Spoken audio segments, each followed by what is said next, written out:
E aí, pessoal, graça e paz. Sou Alex Cordeiro. Talvez é a primeira vez que você está me vendo aqui, eh, e me ouvindo, né? E espero que de alguma forma você seja abençoado aí, seja tocado pelas reflexões ou que eu estou compartilhando aqui com você.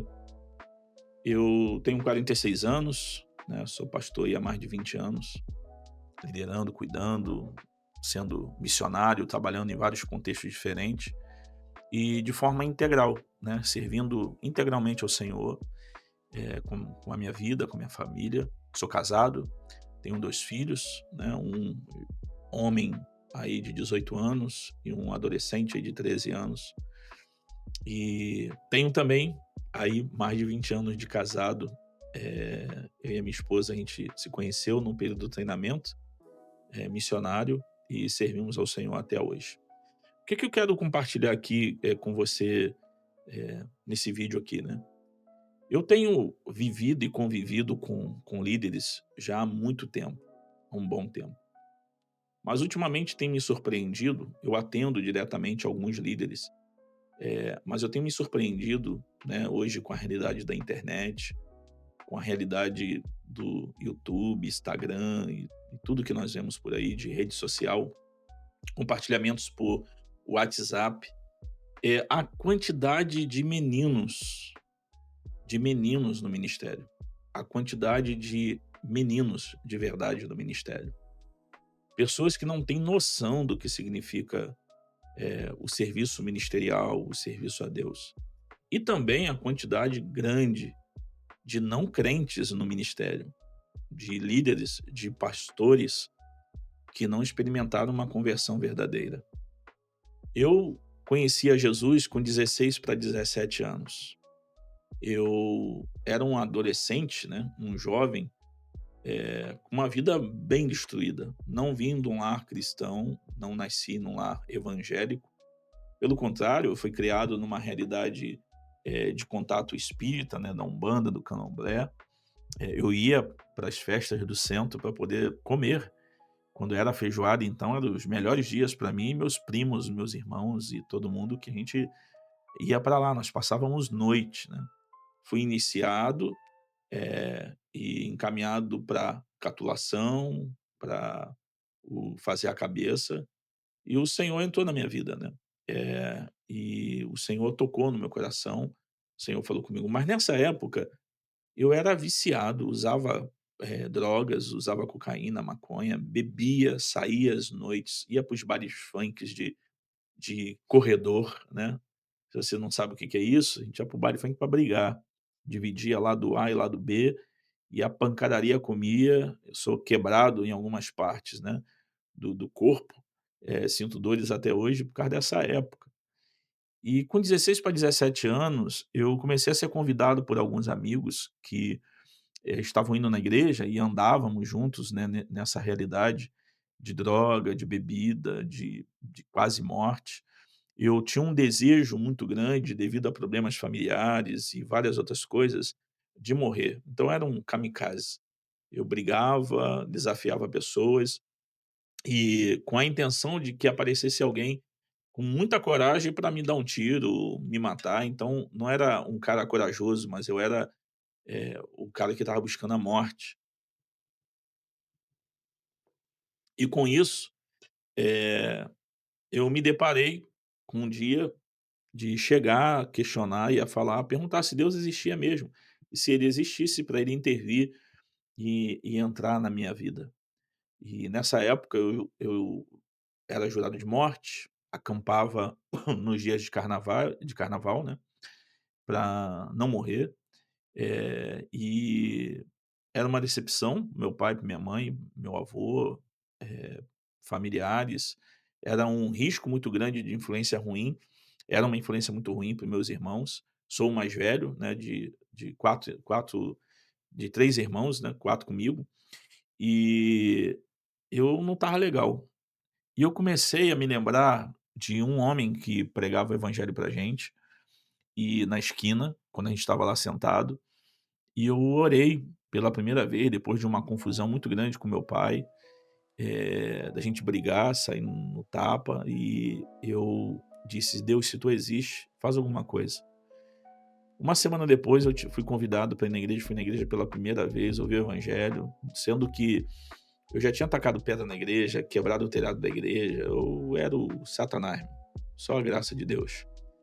E eu comecei a repensar e fui ouvir o evangelho a primeira vez. Na segunda vez, fui fazer um teatro, né, na realidade da igreja, um culto de jovens.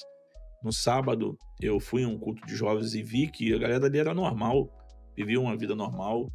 E no culto à noite, eu entreguei a minha vida a Cristo, entreguei a minha vida a Jesus.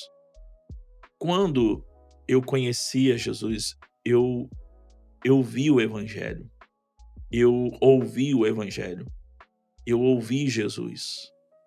E para mim aquilo se tornou tudo que eu tinha.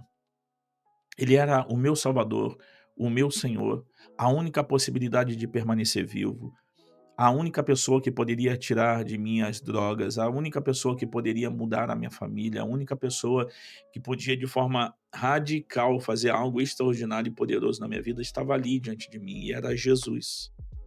A pessoa que eu estava buscando há muito tempo, o amor verdadeiro do meu coração e alguém que poderia mudar radicalmente a minha vida. Eu entreguei para ele a minha vida e eu pedi a ele todos os dias: faça algo poderoso na minha vida, me transforma, tire a cova que está debaixo dos meus pés, arranque as drogas do meu corpo, me arranque os desejos do meu coração que eu tenho pelo sexo, pelas outras coisas e de forma desenfreada. Eu quero o Senhor, eu quero que o Senhor seja o meu Deus de verdade. Eu me converti a Jesus. Eu vivi para ele, me arrependi dos meus pecados e comecei a viver para ele. Então eu, naquele momento, comecei a aprender sobre Jesus. Conheci pessoas que me levaram para a rua para falar de Jesus, de levar comida para moradores de rua, de evangelizar pessoas nas madrugadas. Eu fui discipulado enquanto caminhava na rua, enquanto servia na rua, por irmãos que eram apaixonados por Jesus.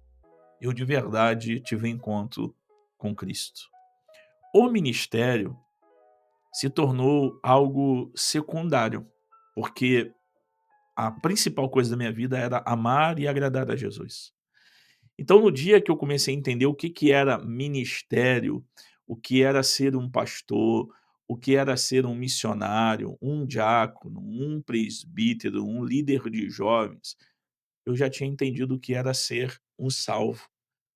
Eu já sabia o que era ser alguém que estava morto em seus delitos e pecados e agora está vivo em Cristo Jesus. Antes de eu conhecer o ministério, o serviço eclesiástico, eu já tinha escutado o Senhor falar para mim: "Deixe tudo e siga-me". Então eu segui a Jesus e comecei a caminhar com Jesus, não por nada que ele oferecia, mas só porque ele era o meu Senhor e o meu Salvador. Me tornei líder de conselho missionário, trabalhando com jovens, me tornei conselheiro de adolescente, um diácono na igreja, um presbítero na igreja, dirigindo congregação, me tornei um pastor, pastoreando igreja, me tornei um missionário, fui para o campo missionário e sou até hoje. Só que o mais poderoso até hoje em meu coração é o fato de eu saber que eu sou filho de Deus, amado, escolhido, eleito, chamado por ele, porque eu sou filho de Deus. Essa é a minha verdadeira identidade. Por que contar tudo isso e eu chegar agora no fato de pastores e de líderes? É que nós estamos vendo a cada dia pessoas se tornando líderes e pastores sem terem experimentado conversão, sem serem apaixonados por Jesus e amar a Jesus de todo o coração. Tanto que se Jesus tirar o ministério dessas pessoas, mandarem essas pessoas ficarem em casa sozinhos, no seu quarto somente com ele, parece que está arrancando a vida dessas pessoas. Só que a vida de alguém que está no ministério deve ser Jesus, e não o ministério. E aí olhamos pessoas no ministério que não se converteram, estragando e acabando com a vida de pessoas. São pessoas ruins, são pessoas más, são cheios de ídolos no coração, com uma índole que não experimentou transformação, novo nascimento. Essas pessoas que não nasceram de novo estão se tornando pastores, estão se tornando líderes. Estão cuidando da noiva do cordeiro e começam a maltratar a noiva do cordeiro. Então você que está ouvindo, talvez você foi chamado por Deus e não entrou.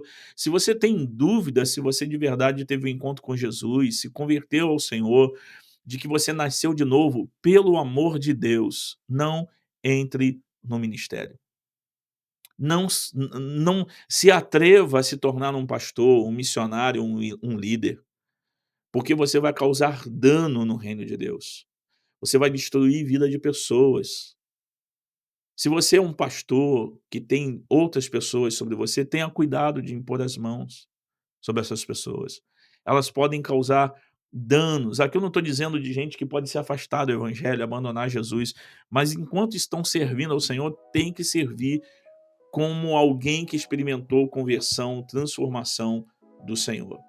Então, se você tem dúvida, se você é uma pessoa nova, você pode pregar o evangelho, você pode ir para a rua, você pode fazer tantas coisas, mas tenha muito cuidado, porque é nessa hora que começa a aparecer os profetas, começa a aparecer as pessoas dizendo: você é um pastor, você é um líder. Muito bem, se você é, legal, eu creio, mas pelo amor de Jesus, não tenha dúvida se você é de verdade um convertido e alguém que nasceu de novo, experimentou transformação, senão você pode causar danos terríveis na vida de muitas pessoas.